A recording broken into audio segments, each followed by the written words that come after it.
క్రీస్తునందు ప్రియ సంఘమా, ప్రభు అయిన యేసు నామమున అందరికీ శుభములు. ప్రభు ఈరోజు మనల్ని ప్రేమించి ఈ యొక్క ఏప్రిల్ మాసంలో ఆఖరి ఆదివారమున సజీవ లెక్కలో లెక్కించి ఇంకొక మారు ఆయనను ఆరాధించి స్తుతించి ఆయన వాక్యాన్ని నేర్చుకోవటానికి ప్రభు ఇచ్చిన మంచి కృపకై దేవునికి మేము చెల్లిస్తాం. మరి యొక్క ఏప్రిల్ మే మాసాలు దేనికి మనకు సూచనగా ఉన్నాయో అని ఆలోచిస్తే 3 సంగతులు మనం చూస్తాం. వేసవి ఒకటి, ఎండలు ఎక్కువగా ఉంటాయి. రెండోది వేడుకలు, అనేకమైన వివాహాలు జరుగుతుంటాయి. మూడవది విరామము అంటే సెలవులు. ఈ 3 కూడా మనం తీసుకున్నట్లయితే దీంట్లో ముఖ్యమైనది వేసవిలో సెలవులు కనుక చిన్నపిల్లలకు సెలవులు ఉంటాయి. మరి చిన్నపిల్లల విషయమై మనం ఆలోచన చేస్తూ మనం ఇది 3వ వారం 4వ వారంగా చిన్నపిల్లల విషయమై దేవుని వాక్యములో నుంచి మనము దేవుని యొక్క హృదయము, దేవుని మనసు, చిత్తాన్ని ఎరుగుటకై మనము ఈ వాక్యాన్ని ధ్యానిస్తున్నాం. మరి ఈరోజు చిన్నపిల్లల విషయమై మరి 3 సంగతులు. ఒకటి, చిన్నపిల్లలు వైజ్ఞానికంగా మరి ఏమిటి సైన్స్ చెప్తుందంటే, ఎవరైనా పిల్లలు మరి వాళ్ళు ఎందుకు తెల్లగా పుడుతున్నారు, ఎందుకు నల్లగా పుడుతున్నారు, ఎందుకు బ్రౌన్గా పుడుతున్నారు, ఎందుకు ఎల్లోగా పుడుతున్నారు? భూమి మీద ఇవే కదా 4 రేసెస్ ఉన్నాయి. ఎవరైనా జవాబు చెప్పగలుగుతారా? పిల్లలు అడిగితే మేము నల్లగా ఎందుకు పుడుతున్నాము, తెల్లగా ఎందుకు పుడుతున్నాము అంటే ఖచ్చితంగా పిల్లల విషయమై వైజ్ఞానపరంగా మరి ఈరోజు దానికి జవాబు మరి రేసెస్ చెప్పగలుగుతాం. సైంటిఫిక్గా రీజన్ కరెక్ట్గా చెప్పగల. రెండవది, వైద్యపరంగా ఆలోచిస్తే పిల్లల విషయమై లోకము ఎంతగానో పిల్లలు ఏ రోగములతో ఏ వ్యాధులతో మరణిస్తున్నారు, వారి ఇమ్యూన్ సిస్టము ఎలాంటిది, వారికి ఉండే శక్తి బలం ఏంటి, వాళ్ళ గ్రోత్ ఏంటి, వాళ్ళ ఎదుగుదల ఏంటి, వాళ్ళ మానసిక వికాసము ఎదుగుదల ఏమిటో వైద్యపరంగా ఈరోజు లోకంలో స్పష్టంగా మరి ఆ యొక్క మెడికల్ సైన్స్ చెప్పగలుగుతుంది. ఇది రెండవది. ఇక మూడవది, విద్యాపరంగా ఈ భూమి మీద మనుషులు మరి చిన్నపిల్లలు ఎంత చదవగలుగుతారు, వాళ్ళు ఎంత గ్రహించగలుగుతారు, వాళ్ళ ఐక్యూ ఎంత ఉంటుంది, వాళ్ళ యొక్క గ్రహణ శక్తి ఎంత ఉంటుంది, వాళ్ళు ఏది చెప్తే నేర్చుకోగలుగుతారు. ఇదంతా కూడా ఆ యొక్క విద్యాపరంగా ఎడ్యుకేషనల్గా వాళ్ళకు కావాల్సినది ఈరోజు ఈ యొక్క విద్యాశాస్త్రం లేకపోతే ఆ యొక్క ఎడ్యుకేషనల్గా మరి లోకము పిల్లలకు చెప్తుంది. ఎక్కువ నేర్పిస్తే నేర్చుకోలేరు, అట్లానే తక్కువ కూడా కాదు. మరి ఈరోజు 50 ఏళ్ళ అతను ఒక ఫోన్ ఆపరేట్ చేయలేరు, కానీ చిన్నపిల్లలు, పసిపిల్లలు కూడా ఈరోజు ఫోను ఎంత తేలిగ్గా ఆపరేట్ చేయగలుగుతారు. కాబట్టి ఈరోజు లోకము చిన్నపిల్లల విషయమై వైజ్ఞానికంగా, వైద్యపరంగా, విద్యాపరంగా ఎన్ని చెప్తున్నప్పటికీ ఈరోజు మనం ఆలోచించాలి. మరి దేవుడు ఆ చిన్నపిల్లల్ని సృష్టించి మనకిస్తున్న దేవుడు ఆయన ఏం చెప్తున్నాడు?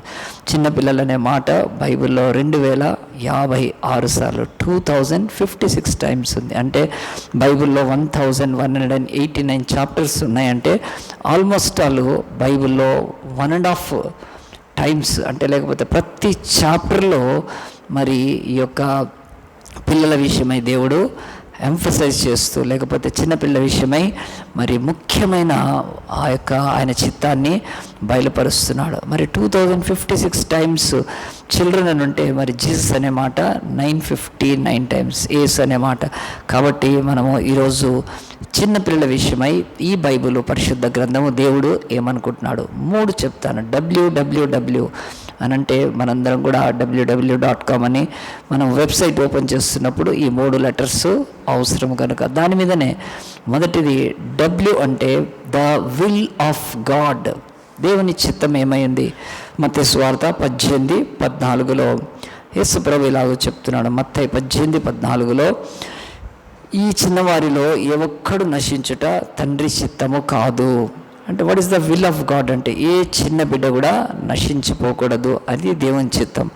చాలామంది దేవుని చిత్తము ఎరిగిన వారైతే చిన్నపిల్లలు ఇంజనీర్ కావాలా, డాక్టర్ కావాలా, వారు సైంటిస్ట్ కావాలా, లేకపోతే లెక్చరర్ కావాలా, ఇంకా లోకంలో ఏదో కావాలా, కాదు స్పోర్ట్స్ మెన్ కావాలా, స్పోర్ట్స్ ఉమెన్ కావాలా, పొలిటీషియన్ కావాలా. పిల్లలు పెరిగే ఏదైనా ఆశ అభిలాష తల్లిదండ్రులు పెట్టుకోవచ్చు, కానీ దేవుడు మొట్టమొదట what is the will of God అంటే they should not perish, they should be saved, రక్షణ పొందాలి అని దేవుడు చెప్తున్నాడు. మొదటిది ద విల్ ఆఫ్ గాడ్. రెండవది ద వెల్కమ్ ఆఫ్ గాడ్, దేవుని యొక్క స్వాగతం ఏమిటి, the welcome of God.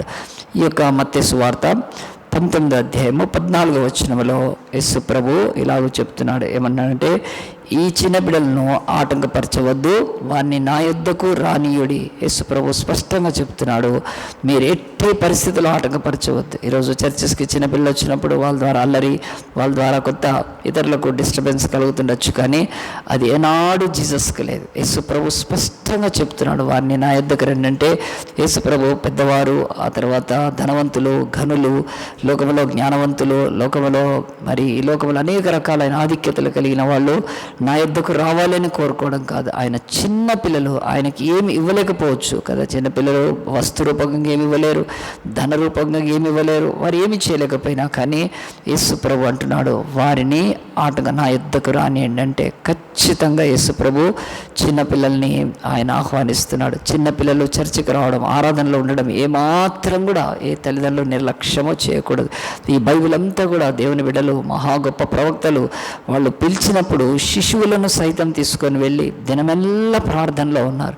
So దేవుడికి ఆటంకం లేదు చిన్నపిల్లలు కనుక. ఆయన ద వెల్కమ్ ఆఫ్ గాడ్ అంటే దేవుడు ఆయన ఆటంకం నా యొద్దకు రానియండి అని పిలుస్తున్నాడు. ఇక మూడోది ద రాత్ ఆఫ్ గాడ్, దేవుడి యొక్క ఉగ్రత ఏమిటి కనుక మత్తయి సువార్త 18:6 స్పష్టంగా ఉంది, నన్ను అంగీకరించే బిడ్డను ఎవరైనా ఆటంకపరిస్తే అతడి యొక్క మెడలో మిక్కిలి తిరగటి రాయి, పెద్ద తిరగటి రాయి కట్టబడి లోతైన సముద్రంలో పడవేయటానికి ఎంతో మేలు అని చెప్తున్నాడంటే బైబిల్లో ఒక కఠినమైన భయంకరమైన మాట రాస్తున్నాడు దేవుడు. మరి చిన్నపిల్లల విషయమే ఎవరైనా వారిని దేవుని యొద్దకు, తమ సృష్టి కర్త యొద్దకు వెళ్ళటానికి, రక్షకుడి యొద్దకు వెళ్ళటానికి ఆటంకపరిస్తే, ఇదిగో తక్కువ కులస్తుల దేవుడని, లేకపోతే అన్య దేశస్తుల దేవుడని, మన దేవుడు కాదని ఎంతో నీచంగా చిన్నపిల్లల్ని ఎవరైతే యేసు యొద్దకు ఆటంకపరుస్తారో రానియకుండగా, వారికి భూమి మీద దొంగల కంటే, నరహంతకుల కంటే, బందిపోట్ల కంటే, వేశ్యల కంటే, అబద్ధికుల కంటే, మోసగాండ్ల కంటే కూడా మిక్కిలి భయంకరమైన శిక్ష వారికి ఉందని అది దేవుడు చెప్తున్నాడు. ఎందుకంటే వాళ్ళను మిక్కిలి లోతైన సముద్రంలో తిరగట్టి రాయి మెడకు కట్టి వేసేయడం బెటర్ అంటున్నాడు. అంత భయంకరమైన దేవుడి యొక్క ఉగ్రత చిన్న పిల్లల్ని ఆయన యొద్దకు రాకుండగా అభ్యంతరపరిస్తే, వారికి ఆటంకపరిస్తే వారికి కలిగే శిక్ష కనుక. దొంగలకు లేదు, అది నరహంతకు లేదు, బందిపోట్లకు లేదు, వేశ్యలకు అంతకు మించి శిక్ష వారికి పడే అవకాశం ఉంది కనుక మనం ఈ 3 విషయాలు చూసాం. The will of God, the welcome of God, the Rath of God, ఈ 3 కూడా దేవుడు చూపిస్తూ మరి ఈ యొక్క బైబిల్లో మనము చిన్నపిల్లల విషయమై ఈ కాలంలో ఈ వాక్యాన్ని ధ్యానించడానికి కారణం ఉంది కనుక ఆ కారణాన్ని తీసుకొని మన దగ్గర ఉన్న పిల్లలు, బయట ఉన్న పిల్లలు, లోకంలో నశించిపోతున్న పిల్లలు, క్రీస్తు సంఘానికి వచ్చే బిడ్డలందరి విషయమై శ్రద్ధ కలిగి లేఖనాల్లోంచి, బైబిల్లో నుంచి మనం ఇప్పటికే చూసాం. అదేమిటంటే, తల్లులారా మీ పిల్లల్ని బతికించండి, తండ్రులారా మీ పిల్లల్ని బ్రతికించండి అని 2 మెసేజెస్ యూట్యూబ్లో మనం ఇప్పటికే అప్లోడ్ కూడా చేసాం, మీరు కూడా విన్నారు. ఈరోజు 3వ మెసేజ్ మనం చూద్దాం. అపోస్తుల కార్యము 20వ అధ్యాయం తీద్దాం. అపోస్తుల కార్యం 20వ అధ్యాయం తీసి, ఈ అపోస్తుల కార్యం 20వ అధ్యాయంలో దేవుడు తన యొక్క సంఘాన్ని విస్తరింపచేస్తున్నప్పుడు ఆదిమ అపోస్తుల కాలంలో రాయబడ్డ పుస్తకం కనుక అపోస్తుల కార్యం 20వ అధ్యాయం. ఆ అల్లరి అణిగిన తర్వాత సౌలు శిష్యులను తన యొద్దకు పిలవనంపించి హెచ్చరించిన మీదట వారి యొద్ద సెలవు పుచ్చుకొని మాసిదోనియాకు వెళ్ళటకు బయలుదేరాను. మొదటి వచనం ఏం చెప్తుంది? యాక్ట్స్ 20.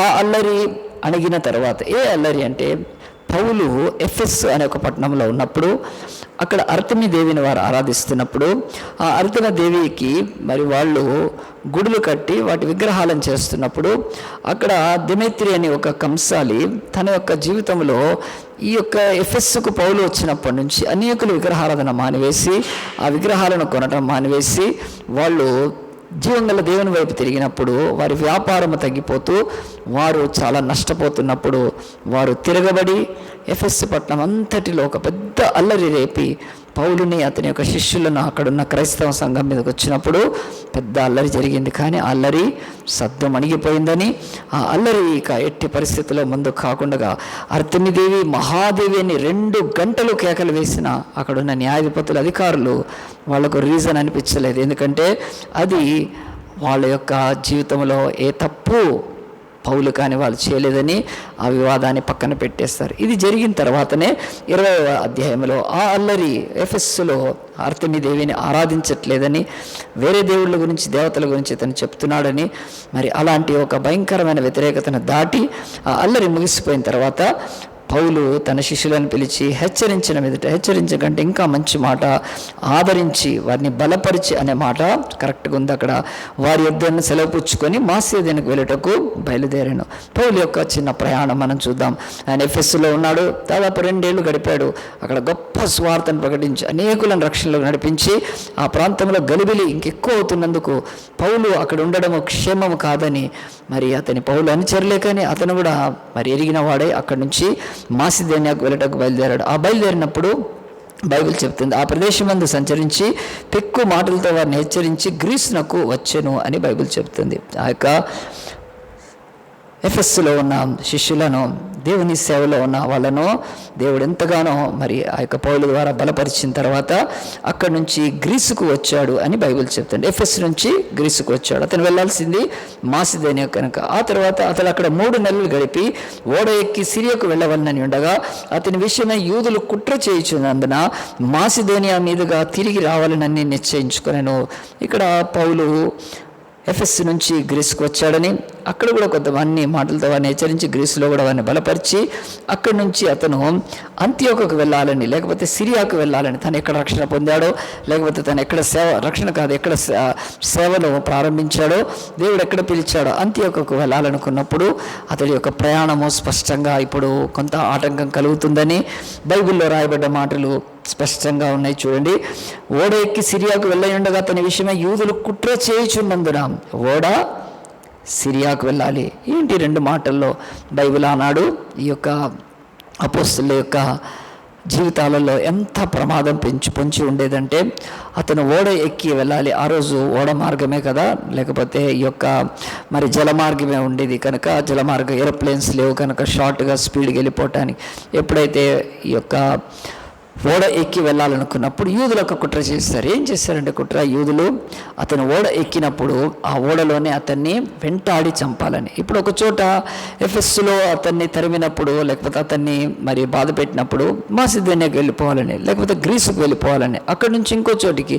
కానీ ఓడలో ఒక భయంకరమైన అలజడి లేపితే ఆ యొక్క పౌలు ఎక్కడికి పారిపోతాడు? ఓడలోంచి. ఓడ సముద్రంలో ఉంటుంది కనుక అతన్ని చంపి సముద్రంలో పడేయాలని యూదులు కంకణం కట్టుకొని, ఎక్కువ మంది యూదులు అతను వెళ్ళే షిప్లో ఓడలో ఉండేటట్టుగా చూసుకొని వాళ్ళందరూ గలిబిలి చేసి పౌలును అలాగున తొక్కి కొట్టి చంపి, కాళ్ళ చేతులతోనే కొట్టి చంపేసి అతన్ని ఓడలో శవమాన్ని వదిలేసి లేకపోతే నీళ్ళలో పడేయాలని, ఇలాంటి భయంకరమైన కుట్ర మరి ఈ యొక్క పౌలు మీద చేస్తున్నారండి. ఈ మాటలు ఇక్కడ బైబిల్లో రాయబడ్డప్పుడు మనకు స్పష్టంగా అర్థమవుతుంది. దేవుని సేవకులు, దేవుని నాయకులకు భూమి మీద ఎన్ని ప్రమాదాలు ఉన్నా వారు ముందుకే వెళ్తారు. మరి ఇక్కడ బైబిల్లో రాయబడ్డ విషయాన్ని నేను మీకు చెప్తే, అలాగున మరి వీళ్ళు యూదులంతా ఓడెందుకు ఎక్కుతారంటే, వాళ్ళు పెంతెకోస్తు అనే ఒక పండగ, వాళ్ళు లేకపోతే ఈ యొక్క పులియని రొట్టెల పండగ, అవి అయితే ఉన్నాయో పెద్దవి, ఆ 3 పండుగలకు ప్రపంచంలోని అన్ని స్థలాల్లో నుంచి వాళ్ళు ఈ యొక్క యెరూషలేముకు వస్తారు కనుక, అలాంటి యూదుల యొక్క ఒక మత ప్రయాణం, లేకపోతే ఆ యొక్క పుణ్యక్షేత్ర యాత్రకు వెళ్ళినట్టుగా వెళ్తూనే పౌలును చంపేయాలనుకొని కుట్రబన్నారు. మరి ఇది నిజంగా బైబిల్లో ఉన్న విషయాన్ని తీసుకుంటే, కొన్ని సంవత్సరాల క్రితము నాకు గుర్తొచ్చిన ఒక అంశము, నేను అన్నజూడాలో సేవ చేస్తున్నప్పుడు ఒక 20 ఏళ్ల క్రితము అక్కడ థర్స్డే రోజు నేను ప్రేయర్ మీటింగ్ చూసుకొని రిటర్న్ వచ్చేవాడిని రాత్రులు. అలాగనే ఒక రోజు ప్రేయర్ మీటింగ్ అయిపోయి నేను రిటర్న్ అవుతాను, మెయిన్ రోడ్కి వచ్చాను. ఆ విలేజ్లో నుంచి అది వరంగల్ హైవే, వరంగల్ రోడ్డులో గట్కేసరికి ముందున్న అన్నజూడ అనే గ్రామంలో అప్పుడు అనేకమైన వెహికల్స్, కార్లు ఎన్నడూ అంతగా ఎప్పుడు ఆ రోడ్లో ట్రాఫిక్ ఉండదు. నైట్ 9 గంటల సమయంలో 9 దాటిపోయింది. విపరీతమైన పోలీస్ వ్యాన్స్, ఆ తర్వాత జీపులు, కార్లు వెళ్తూ ఉన్నాయి. ఏంటో తెలియదు కానీ, ఎవరు వెళ్తున్నారు ఇంతగానో తెలియలేదు. కానీ నేను అలాగున అక్కడి నుంచి ఇంటికి వచ్చేసాను. ఇంటికి వచ్చినాక న్యూస్లో మరి ఆ యొక్క రాత్రి వరకు ఆ న్యూస్ అలాగున కొనసాగుతుంది. ఏమిటంటే, మరి మాధవరెడ్డి అనే ఒక వ్యక్తి, ఆయన తను భువనగిరికి వెళ్ళి ఇంకా జనగాంకి అక్కడికి వెళ్ళి రిటర్న్ వస్తూ భువనగిరిలో ఆగి ఆయన కారు మారి ఆయన హైదరాబాద్కు వస్తున్నప్పుడు ఘట్కేసర్లో అప్పుడు ఒక ఫ్లైఓవర్, అక్కడ రైల్వే ట్రాక్ పైన ఫ్లైఓవర్ వేస్తున్నారు. న్యాచురల్గా ఎక్కడైతే రైల్వే ట్రాక్ ఉంటుందో పైన బ్రిడ్జ్ ఉంటుంది కదా, అక్కడ నక్సలైట్లు బాంబు పెట్టి మాధవరెడ్డిని కరెక్ట్గా అన్ని కార్లు దాటిపోయినా కానీ మాధవరెడ్డి ఆయన కార్ని బ్లాస్ట్ చేసినప్పుడు అతను అక్కడ స్పాట్లో చచ్చిపోయాడు. చంద్రబాబు నాయుడు యొక్క గవర్నమెంట్లో ఒకనాడు అతను మరి హోమ్ మినిస్టర్గా చేశాడు కదా మాధవరెడ్డి, ఆయనను ఈ యొక్క నక్సలైట్లు హతమార్చారు. కనుక ఆ రాత్రి అంతా కూడా ఎన్నో మరి వెహికల్స్ నేను చూసి ఆశ్చర్యపోయాను. అవును, ఈరోజు రాజకీయ సంబంధమైన ఎన్నో హత్యలు, నాయకులను హత్యలు చేయడం జరుగుతూ ఉంటాయి, అవి చూస్తుంటాం. కానీ బైబిల్లో రాసినప్పుడు దాన్ని మనం ఎట్లా అర్థం చేసుకోవాలి, స్పష్టంగా అర్థం చేసుకోవాలి. పౌలుని కూడా చంపాలని యూదులు కుట్ర పన్ని అతన్ని సిరియాకు వెళ్ళే ఓడ ప్రయాణములో అతన్ని హతమార్చాలనుకుని, అది కూడా ఓడలో చంపితే కేసు, ఓడలో చంపితే గలిబిలి జరిగిందని వాళ్ళు తప్పించుకోవచ్చని ఒక కుట్ర పన్నప్పుడు ఇది ఎరిగిన వాడే దేవుని ఆత్మచేత పౌలు తన ప్రయాణాన్ని ఓడ ప్రయాణం కాకుండా ఆయన వేరే రీతిగా మరి తను మార్చుకున్నాడని దేవుని యొక్క వాక్యము చెప్తుంది. చూడండి ఆ యొక్క 3వ వచనం, అతడు అక్కడ 3 నెలలు గడిపి, అక్కడ గ్రీసులో 3 నెలలు గడిపి ఓడ ఎక్కి సిరియాకు వెళ్ళవలనగా అతని విషయమై యూదులు కుట్ర చేయుచున్నందున మాసిదోనియా మీదుగా తిరిగి రావాలని, అంటే తను వెళ్ళాల్సిన దారి కాకుండా మళ్ళీ మాసిదోనియా బహుశా వెనక్కి వచ్చి ఇంకొక దారిలో వెళ్ళాలని చెప్పి నిశ్చయించుకున్నాడని బైబిల్ చెబుతుంది. కానీ ఈ రోజు వరకు కూడా దేవుని యొక్క సన్నిధిలో దేవుని సేవకులకు ఎంతో ప్రమాదాలు పొంచి ఉన్నా మరి వారు సేవను వదిలిపెట్టేవాళ్ళు కాదు, ముందుకే వెళ్ళేవాళ్ళు, ప్రాణాలు పోయినా సరే. అలాంటి ఒక గొప్ప ధైర్యము తెగువ దేవుని సేవకుడైన పౌలులో కూడా ఉంది. కనుక ఆయన 4వ వచనంలో తర్వాత, మరియు పుర్రు కుమారుడును బెరియా పట్టణస్థులైన సోపత్రును, తెసలోనికలలో అరిస్తర్కును, సెకందును, దెర్బే పట్టణస్థులైన గాయును, తిమోతియును, ఆసియా దేశస్థులైన తుకీకు, త్రోఫీమును అతనితో కూడా వచ్చిరి. వీళ్ళని ఎందుకు అంటే అతని యొక్క జీవితంలో పౌలు వీళ్ళను సెక్యూరిటీగా ఏం పెట్టుకోలేదు. ఈరోజు సేవకులు ఆ స్థితికి దిగజారిపోయారు. మనం చూస్తున్నాం చాలామంది సేవకులకు ఈరోజు బాడీ గార్డ్స్ పెట్టుకోవడం కానీ, లేకపోతే వాళ్ళు మరి సెక్యూరిటీ పెట్టుకోవడము ఆ స్థితికి పడిపోయింది. కానీ పౌలు కానీ యేసుప్రభు శిష్యులు ఏనాడు ఎవరిని పెట్టుకోలేదండి. ఎందుకంటే సైన్యములకు అధిపతి అయిన యెహోవా దేవుడు వారిని కాపాడేవాడు కనుక వాళ్ళ ప్రాణం పోవాలనుకుంటే అంతే తప్ప ఏ సెక్యూరిటీ ఉండేది కాదు. ఎవరైనా 4వ వచనం చదివి పౌలు చుట్టూ కూడా వీళ్ళంతా కూడా సెక్యూరిటీ, లేకపోతే ఆ యొక్క బ్లాక్ కమాండర్స్ లాగా ఇంకేదో ప్రొటెక్షన్కి అస్సలు కాదు. బైబిల్ తెలిసిన వాళ్ళందరూ కూడా ఈ వాక్యాన్ని ధ్యానించిన వాళ్ళు, నిజంగా ఎరిగిన వారు సత్యాన్ని ఏమిటంటే పౌలు అనేక స్థలాలలో యెరూషలేము కొరకు, అప్పుడు యెరూషలేము భయంకరమైన స్థితిలో పడిపోయినప్పుడు అక్కడ యెరూషలేములోని పరిశుద్ధుల కొరకు ఆయన కానుక తీసుకొచ్చేవాడు. ఆ కానుకను తను తీసుకునేవాడు కాదు, కానీ వాళ్ళ రిప్రజెంటేటివ్ని తీసుకొని వచ్చి వాళ్ళకి ఇచ్చేసేవాడు. కనుక అలాగున్న వీళ్ళంతా ఆయా ప్రాంతాల నుంచి, ఆయా సంఘాల నుంచి వాళ్ళు యెరూషలేముకి వారి కానుకను, తల్లి సంఘమని యూదులకు వీళ్ళు రుణస్థులని అన్యులు ఒక పాఠం నేర్పించి వాళ్లకు వాళ్ళ దగ్గర కానుక తీసుకొని తను తీసుకునేవాడు కాదు, కానీ చేతితో ఇతరులు మరి ఆ యొక్క ఇచ్చిన కానుకను వాళ్ళ యొక్క రిప్రజెంటేటివ్స్ తోటే రాయబారులతో వాళ్ళు ఇక్కడ ఉన్నారే తప్ప పౌలుకు వీళ్ళెవ్వరు కూడా సెక్యూరిటీ కాదు. వీళ్ళంతా మంచి శిష్యులు, ప్రాణాలకు తెగించి ప్రభు రాజ్యం కొరకు పనిచేసిన వాళ్ళు. వాళ్ళ ఒక్కొక్క పేరు దేవుడు రాస్తూ దెర్బే పట్టణస్థుడైన గాయి అని అంటాడు. అంటే గాయి ఎక్కడ వాడు అని ఎవరైనా తెలుసుకుంటే ఇంకేదైనా డబల్ పేరుంటే దెర్బే అనే అంత స్పష్టంగా రాస్తూ వాళ్ళు నమ్మకస్తులని, మంచి వాళ్ళని, దేవుణ్ణి ప్రేమించిన వారని, ధనాన్ని కాక దేవుణ్ణి ప్రేమించి వాళ్ళ ధనాన్ని తీసుకొచ్చి పరిశుద్ధుల పరిచర్యకి ఇచ్చేవాళ్ళు కనుక వాళ్ళ పేర్లు దేవుడు పరిశుద్ధాత్మ దేవుడు రాశాడు. 5వ వచనం చూస్తే, వీరు ముందుగా వెళ్ళి త్రోయలో మా కొరకు కనిపెట్టుకొని ఉండిరి. సో ఇక బైబిల్ చెప్తుంది త్రోయ అనే స్థలం ఎక్కడికి వాళ్ళు ఇప్పుడు ఆ యొక్క బైబిల్ చెప్తున్నట్టుగా ఓడ ఎక్కి సిరియాకు వెళ్ళాలనుకుంటున్నప్పుడు గ్రీసు వదిలి వాళ్ళు ఈ యొక్క త్రోయకు వచ్చారు. త్రోయ అంటే ఈ యొక్క మన ఇంగ్లీష్లో ఇలా ఉంది, ఇంగ్లీష్లో ట్రావోస్ అంటే ఈ ప్రాంతం ఈరోజు భూమి మీద మన భారతదేశం నుంచి ఒక 3-4 దేశాలు దాటి వెళ్తే టర్కీ అనే ఒక దేశం ఉంది కనుక, భారతదేశం పక్కన మరి పశ్చిమాన పాకిస్తాన్ ఉంటుంది, పాకిస్తాన్ పక్కన ఆఫ్ఘనిస్తాన్ పక్కన ఇరాన్ ఉంటుంది.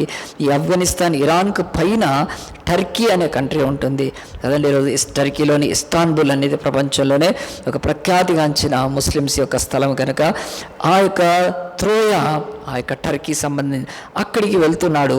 అక్కడికి వెళ్ళిన తర్వాత బైబిల్ చెప్తుంది మరి వాళ్ళు అక్కడ త్రోయలో కూడా అనేకులకు రక్షణ మారుమనసు కలిగేలాగున సేవ చేసి అనేకులను రక్షణలోకి నడిపించారని బైబిల్ చెప్తూనే ముందుగా వీళ్ళు వెళ్ళి వీళ్ళ కొరకు కనిపెడుతూ కొంత సిద్ధపాటు చేస్తున్నప్పుడు 6వ వచనం, పులియని రొట్టెల దినములైన తర్వాత మేము ఓడ ఎక్కి ఫిలిప్పు విడిచి 5 దినములలో త్రోయకు వచ్చి 5 దినాల్లో త్రోయకు వచ్చారు. ఆ ప్రయాణం వచ్చి అచ్చట వారి యొద్ద 7 దినములు గడిపితిమి. పౌలు యొక్క ప్రయాణము ఎఫెస్ నుంచి గ్రీస్ నుంచి మాసిదోనియా నుంచి మళ్ళీ ఇంకా ముందుకు వచ్చి ఇదిగో యొక్క త్రోయకు వచ్చాడని బైబిల్ చెప్తుంది. ట్రావోస్ లేకపోతే ఆ యొక్క టర్కీ అనే దేశానికి వచ్చాడని, అక్కడ వాళ్ళు ఇక్కడికి రావడానికి ఫిలిప్పు అనే ప్రాంతాన్ని కూడా దాటి వచ్చారని ఆ యొక్క ఫిలిప్పులకు రాసిన పత్రిక కూడా బైబిల్లో ఉంది కదా. ఈ ప్రాంతాల్లో పౌలు గొప్ప సంఘాలను స్థాపించి ఆ ప్రాంతాలను దర్శించి వారిని బలపరిచి దాటి వెళ్ళేవాడు కనుక ఇక్కడ ఫిలిప్పును కూడా దాటి అతడు 5 దినాలలో త్రోయకు ట్రావోస్కు వచ్చి టర్కీలో ఉండి అచ్చట వారి యొద్ద 7 దినాలు గడిపాడు కనుక త్రోయలో పౌలు యొక్క పరిచర్య మరి ఏముందో అక్కడ ఇంకా ఎలాంటి పరిస్థితులు ఉన్నాయి వాటిని ఎరిగిన వాడై అక్కడ ఫిలిప్పులో కొంతకాలం గడిపిన 5 దినాలు ప్రయాణం చేసి త్రోవలో 7 దినాలు గడిపాడని బైబిల్ చెప్తుంది. ఇలాగని యొక్క పౌలు ప్రయాణాలను చూసినప్పుడు మనం కూడా సువార్త కొరకై, పరిచర్య కొరకై, ఈ లోకంలో ఆయన రాజ్య విస్తరణ కొరకై తప్పకుండా మనం సహకారులుగా ఉండొచ్చు, వెళ్ళి ప్రకటించవచ్చు. కానీ అన్యజనులలో వెలుగుగా నింపిన మనల్ని దేవుడు వాళ్ళ మధ్య వెలుగుగా వాడుకోవటానికి ఇష్టపడ్డప్పుడు మనము కూడా ప్రయాణాన్ని కానీ పరిస్థితులను కానీ ప్రమాదం లెక్క చేయకుండా ముందుకు వెళ్ళినప్పుడే దేవుని యొక్క మహిమలో పౌలు చేసిన కార్యాలు చేయగలుగుతాము. ఇక్కడ కొంతమంది కనీసము కొద్ది మంది దగ్గరికి వెళ్ళి సువార్త చెప్పడానికి జంకుతారు, సువార్త చెప్పడానికి భయపడతారు, సువార్త చెప్పడానికి ఇష్టపడరు, సువార్త చెప్పడానికి సాకులు చెప్తారు, సువార్త చెప్పడానికి అనేక రకాలైన ఆటంకాలను చెప్తారు. కానీ ఇక్కడ పౌలు జీవితం చూడండి, అతనితో ఉన్నవారు ఎన్ని ఆటంకాలు, ఎన్ని భయంకరమైన పరిస్థితులు, కానీ వాళ్ళు ఏనాడు లెక్క చేయలేదు. కానీ సువార్త కొరకు వారు అంత ముందుకు సాగారని బైబిల్ చెప్తూ ఇప్పుడు 7వ వచనం చూస్తే, ఆదివారం మేము రొట్టె విరుచుటకు కూడినప్పుడు సౌలు మరునాడు వెళ్ళనయండి వారితో ప్రసంగించుచు అర్ధరాత్రి వరకు విస్తరించి మాట్లాడుచుండని బైబిల్ చెప్తుంది. ఈ యొక్క పౌలు అక్కడ ఆదివారం నా రొట్టె విరిచాడు అని చెప్తుంది. ఈ బైబిల్లో ఇలాంటి అనేక రెఫరెన్సెస్ వచ్చినప్పుడు చాలామంది కూడా మరి ఈరోజు బల్లను ఆదివారం తీసుకోవాలని, ఆ తర్వాత ఆదివారమే మనం ఆరాధించాలని, మనం ఎట్టి పరిస్థితిలో 7వ దినం ఆరాధించే వారం కాదని, 7వ దినమున 7th డే అడ్వెంటిస్టులని జెహోవా విట్నెస్ వాళ్ళని కొంతమంది పట్టుకొని ఈ యొక్క నిజ సంఘంలోంచి, సత్య సంఘంలోంచి తప్పిపోయిన వాళ్ళు ఒక 7 కల్ట్స్ ఉన్నారు, శాఖలు ఉన్నారు. ఆ శాఖల చేతిలో మనం చిక్కితే మన బ్రతుకులు నాశనం అయిపోతాయి. మన చర్చిలో కూడా ఒక సిస్టర్ మొన్న వచ్చి ఒకసారి ఫోన్ చేశారు, బ్రదర్ మా ఇంటికి ఒకళ్ళు వస్తున్నారు కదా, మరి యెహోవా దేవుడు ఉంటే ఆయన మరి తండ్రి అయితే తల్లి ఎవరు అని చెప్పి, తల్లి అనే ఒక దేవత ఉంది ఆమె ద్వారా అని చెప్పి ఒక తప్పుడు బోధతో ఇంటికి వచ్చి వాళ్ళను మార్చి పారేస్తున్నారు. ఇలాంటివి ఎన్నో ఉన్నాయి కనుక మన సంఘంలో కూడా కల్ట్స్ గురించి నేర్చుకుందాము. నేను ఒక్కొక్క వారం ఒక్కొక్క కల్ట్ గురించి, ఈ యొక్క క్రీస్తును దేవుడు అంటూనే, ఆయన తండ్రి మన తండ్రిని యెహోవాను దేవుడు అంటూనే మనకు విభిన్నమైన బోధలు చేసి మనల్ని నాశనంలోకి తీసుకెళ్లే, అసత్యంలోకి తీసుకెళ్లే, అబద్ధంలోకి తీసుకెళ్లే దుర్బోధనలు ఈరోజు విస్తరిస్తుండగా మనం జాగ్రత్తగా ఉండాలి. జెహోవా విట్నెస్ అని, మార్మోన్స్ అని, ఆ తర్వాత 7th డే అడ్వెంటిస్టులని, ఇలాగున తల్లి ఆ యొక్క పరలోకపు తల్లి అని, ఇలాగున ఒక 7 శాఖలు ఉన్నాయి ఈరోజు ప్రపంచంలో. సర్వనాశనం చేస్తున్నాయి సార్. వాళ్ళెవ్వరు వెళ్ళి కూడా అన్యులకు స్వార్థ ప్రకటించారు. కానీ చర్చికి వెళ్తున్న వాళ్ళను కనిపెట్టి, చర్చికి వెళ్తున్న వాళ్ళను పసిగట్టి, వాళ్ళ ఇంట్లలోకి రహస్యంగా చొచ్చి వారి విశ్వాసాన్ని భ్రష్టత్వంలోకి తీసుకెళ్తారు. కనుక మన ఎన్టీసీ సంఘస్థులందరూ జాగ్రత్తగా ఉండాలి. మీకు ఎవరైనా వచ్చినా వారు ఏంటో తెలుసుకొని వెంటనే ఫోన్ చేసి, ఒకవేళ నన్ను కానీ దైవ సేవకులను అడిగి తెలుసుకొని వారిని రాని వాళ్ళు తప్ప బహు ప్రమాదం కరకు. ఎందుకు ఈ మాట వచ్చిందంటే పౌలు చెప్తున్నాడు, ఆదివారం బల్ల తీసుకుంటున్నారు వాళ్ళు, ఆదివారం ఆరాధిస్తున్నారు కనుక శనివారం ఆరాధన మనకు అవసరం లేదు కనుక, మనం యూదులము కాదు కనుక. యేసుప్రభు ఎంత స్పష్టంగా చెప్పాడంటే మత్తయి సువార్త 11:28 దేవుని యొక్క మాటలు మనం బైబిల్ తీస్తే మత్తయి సువార్త 11:28 ప్రయాసపడి భారం మోయేవారులారా నా యొద్దకు రండి, నేను మీకు సబ్బాతును అన్నాడు. నేను మీ విశ్రాంతి. యేసులో మనకు విశ్రాంతి ఉంది తప్ప మనకు ఒక దినములో లేదు. ఆదివారము విశ్రాంతి అని కాదు, సోమవారం మంగళవారం కాదు, ఒక్కొక్క రోజున ఒక్కొక్క దేవుడు పంచుకొని ఈరోజు ఆ దేవుళ్ళను ఆరాధిస్తున్నవారు. క్రైస్తవులు అలాగున కాదు, 7 దినాలు ఆరాధిస్తారు. 7 దినాలు కూడా క్రీస్తులో విశ్రాంతి ఉంది. కనుక ఖచ్చితంగా ఈ ఆదివారం అనే మాటను మీరు గుర్తుపెట్టుకుంటే, యూదులకు ఆదివారాన్ని కాకుండా దేవుడు దీన్ని ఎందుకు స్థాపించాడంటే, సబ్బాతు దినమనే శనివారాన్ని ఇచ్చేస్తే దేవుడు చెప్తున్నాడు, మతములో మీకు విశ్రాంతి లేదు, మీకు మోషే ధర్మశాస్త్రంలో విశ్రాంతి లేదు, నాలో మీకు విశ్రాంతి ఉంది. కనుక నేను దాన్ని తీసివేసి ఈరోజు ఆదివారం సంఘం, యేసుప్రభువుని నమ్మిన ఎక్కువ మంది యూదులే వాళ్ళే వదిలిపెట్టారు శనివారాన్ని. దిక్కుమాలిన ఈరోజు అనేకులు శనివారం ఆరాధించమనడం ఎంత బుద్ధిహీనత కదా, ఎంత బుద్ధిహీనత. ఈరోజు మన దేశంలో ఉండే అనేక దేవుళ్ళని నమ్ముకునే వాళ్ళు ఉన్నారు. వాళ్ళు అది వదిలిపెడితే ఆదివారం ఆరాధిస్తేనే కదా వాళ్ళు క్రైస్తవులని కొద్దిగానే తెలుస్తుంది.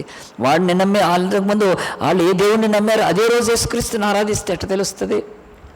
ఆదివారం అనేది అలాగున్న దేవుడు ఆయన మన కొరకు ఒక పాపాన్ని, మరణాన్ని, సమాధిని జయించిన దినం కనుక, అది జయకరమైన దినం కనుక సంఘం ఆరాధించింది. కనుక మనందరం కూడా ఆదివారం మేము రొట్టె విరిచితో కూడినప్పుడు వాళ్ళు తీసుకున్నారు. వాళ్ళు సౌలు ఆ రోజు వెళ్ళనయ్యుండి వారితో ప్రసంగించు అర్ధరాత్రి వరకు విస్తరించి మాట్లాడారు. మరి ఎందుకనంటే పౌలుకు తెలుసు, ఇక్కడ 7 దినాలు ఉన్నాడు, ఆ రోజు ఆఖరి దినం, ఇంకా తెల్లవారితే వెళ్ళిపోతాడు.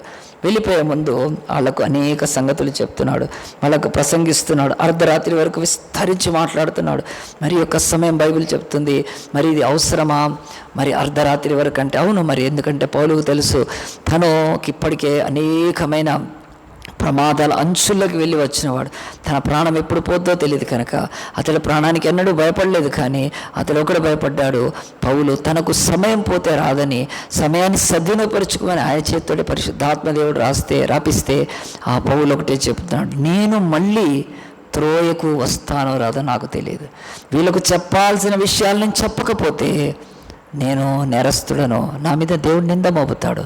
కనుక విస్తరించి మాట్లాడుతున్నాడు. విస్తరించి మాట్లాడటానికి ఆయన సోది చెప్పట్లేదు, ఆయన కట్టు కథలు, పిట్ట కథలు చెప్పట్లేదు. కానీ అతను ఆ యొక్క త్రోయలో కూడా అనేక దురాచారాలు ఉండొచ్చు, అనేకమైన ఆ యొక్క మరి లోక సంబంధమైన తప్పుడు విశ్వాసాలు ఉండొచ్చు. వాటన్నిటి విషయమై ప్రశ్నలు అడుగుతూ ఉన్నప్పుడు జవాబులు చెప్తూ అలాగున గడిచిపోయిందండి. ఇక్కడ పౌలు అధిక ప్రసంగం చేయట్లేదు. ఆయనకు ఇది తప్ప ఇక నేను మళ్ళీ వస్తానో రాను అని అతడు తన జీవితంలో ఇదే ఆఖరైతే త్రోయలో ఉన్న సంఘం బలపడాలి, త్రోయలో ఉన్న విశ్వాసులు స్థిరపడాలి, త్రోయలో ఉన్న ఆ బిడ్డలు దేవుల్లో బలవంతులై, వాళ్ళు క్రీస్తులో అంటుకట్టబడ్డవారై, వేరుపారిన వారై, స్థిరులై, బలవంతులై ఆ ప్రాంతంలో అనేకులను రక్షణలోకి నడిపించాలంటే వాళ్ళకు అనేక సందేహాలు ఉంటాయి. వాటిని క్రీస్తులో, వాక్యంలో వాళ్ళకు స్పష్టంగా బోధించడాన్ని బట్టి అంతసేపు గడిచిపోయింది. ఈ రోజు వరకు కూడా పౌలు లాంటి అనేక సేవకులు ఎలాగున బోధిస్తారంటే, నేను ఇంకోసారి ఇక్కడికి వస్తాను, ఈరోజు దేవుడు నాకు చెప్పింది నేను చెప్పకపోతే రేపు రాకడలో ఆయన యొక్క సన్నిధిని తల వంచుకోవాల్సి వస్తుంది. కనుక అలాంటి సేవకులు ఎన్నోసార్లు కఠినంగా స్పష్టంగా ఉన్నప్పటికీ, సమయం ఎక్కువైనప్పటికీ కూడా స్పష్టంగా చెప్తారు తప్ప మనుషుల ముఖస్థుతి కొరకు, మనుషుల మెప్పు కొరకు రాజీ పడి వాక్యం చెప్పరు. అది పౌలులో ఉన్న ఒక గొప్ప ధన్యత. కనుక మనందరి జీవితాలు ఆలోచిస్తాం. ఒకసారి పౌలు ఇదిగో దేవుని యొక్క వాక్యంలో ఆనాడు విస్తరించి మాట్లాడుతూ ఉన్నాడని, అర్ధరాత్రి వరకు అని. ఎందుకంటే ఆ యొక్క త్రోయలో ఉన్న ఆ యొక్క ఆచారాలు, మూఢాచారాలు, మూఢనమ్మకాలు, అవిశ్వాసాలు, అక్కడ ఉండే అనేకమైన దేవుళ్ళు, దేవతల విషయమై, వారి యొక్క మరి ఆచారాల విషయం, నమ్మకాల విషయమై చెప్తూనే అర్ధరాత్రి గడిచిపోయింది. మరి ఇలాగున అర్ధరాత్రి విస్తరించి మాట్లాడుతున్నప్పుడు ఏం జరిగిన తర్వాత చూడండి, మేము కూడి ఉన్న మేడగదిలో 8వ వచనం అనేక దీపములు ఉండెను. ఇక్కడ దేవుని వాక్యం కూడా చెప్తుంది. ఎందుకు దేవుడు పరిశుద్ధాత్మ ఇక్కడ అనేక దీపాలు ఉన్నాయంటే దేవుని వాక్యం చెప్తుంది, దీపము వెలిగిస్తుంది.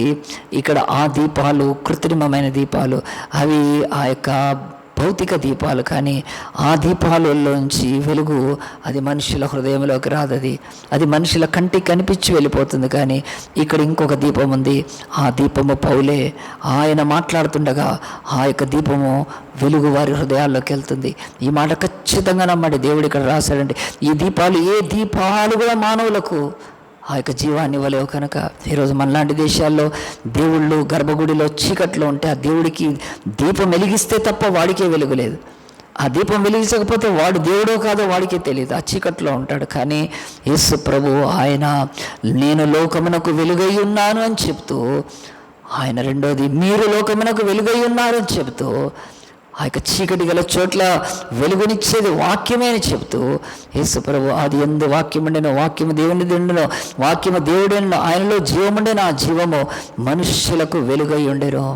కనుక ఇక్కడ 2 దీపాలు, నూనె పోసి వెలిగిస్తున్న దీపాలు. కానీ పౌలు అనే ఒక దీపం, ఆయనలో జీవముండెను, ఆ జీవము మనుష్యులకు వెలిగిస్తుంది. త్రోయలో ఉన్న ఆ ప్రజలకు పౌలులో నుంచి వెళ్తున్న ఆ వెలుతురు అది వాళ్ళకు జీవముగా ఉంది కనుక అంతసేపు ఓపికగా వింటున్నారు.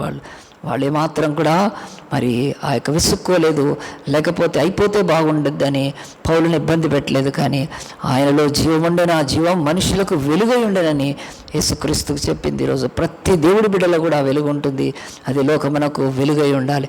ఈరోజు ఒక చెట్టు కింద పోయి కూర్చుంటే మనము అది కార్బన్ డైఆక్సైడ్ పీల్చుకొని ఆక్సిజన్ ఇస్తుందని చెప్తారు. సైంటిఫిక్గా అది ఎంత కరెక్ట్. అది కనుక మనం చెట్టు కిందికి పోని కూర్చోగానే ఎంత ఉపశమనం కలుగుతుంది, ఎందుకంటే మనకు ఆ చెట్టు ఆక్సిజన్ ఇస్తుంది కనుక ఎంత హాయిగా అనిపిస్తుంది. పోయే ప్రాణం తిరిగి పోయే ఆ యొక్క అవిశ్రాంతి, లేకపోతే దుఃఖము, బాధ, అలసట తీరిపోతుంది ఒక చెట్టు కిందికి.